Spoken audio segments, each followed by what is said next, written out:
You'll never love me like you love JT back in '03. Up on MTV on a stage wearing shoes made of diamonds.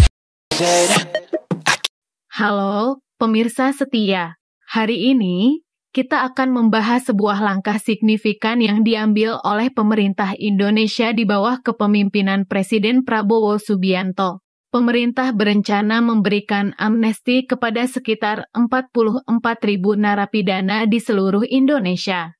Langkah ini bertujuan untuk mengatasi masalah kelebihan kapasitas di lembaga pemasyarakatan dan mendorong rekonsiliasi nasional. Apa alasan dibalik keputusan ini? Siapa saja yang akan dibebaskan? Dan bagaimana tanggapan publik terhadap kebijakan ini?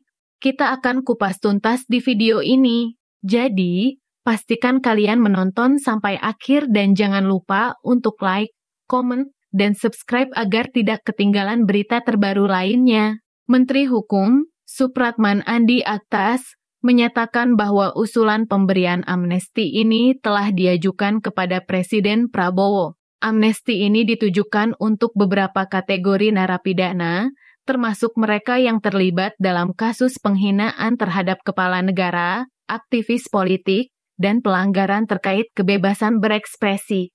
Selain itu, narapidana kasus penyalahgunaan narkoba yang bukan pengedar dan mereka yang menderita penyakit kronis seperti HIV juga dipertimbangkan untuk mendapatkan amnesti. Namun, narapidana kasus korupsi tidak termasuk dalam rencana ini.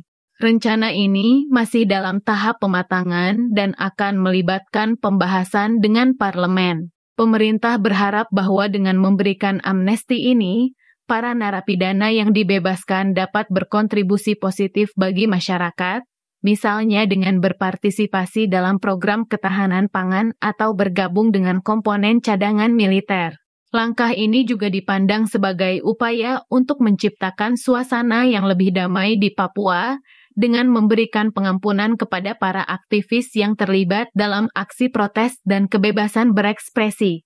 Namun, rencana ini menuai beragam tanggapan dari masyarakat. Beberapa pihak mendukung langkah ini sebagai bentuk kemanusiaan dan upaya mengurangi overkapasitas penjara, sementara yang lain mengkhawatirkan potensi dampak negatifnya terhadap keamanan dan ketertiban. Meski rencana ini telah disusun dengan matang, proses pemberian amnesti masih memerlukan pembahasan panjang. Presiden Prabowo Subianto harus berkonsultasi dengan DPR dan Mahkamah Agung sebelum kebijakan ini bisa dieksekusi. Beberapa anggota parlemen menyambut baik langkah ini, namun ada juga yang mengkritisi kebijakan ini sebagai bentuk jalan pintas untuk mengatasi masalah lapas yang overkapasitas tanpa solusi jangka panjang.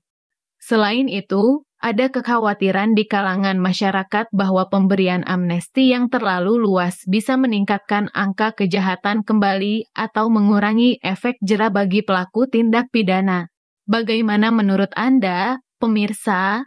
Apakah langkah ini merupakan solusi yang tepat untuk mengatasi permasalahan di lembaga pemasyarakatan Indonesia? Agar kalian tidak ketinggalan berita terbaru lainnya, jangan lupa untuk like video dan subscribe di channel Cerita Terkepo. Sampai jumpa di berita selanjutnya.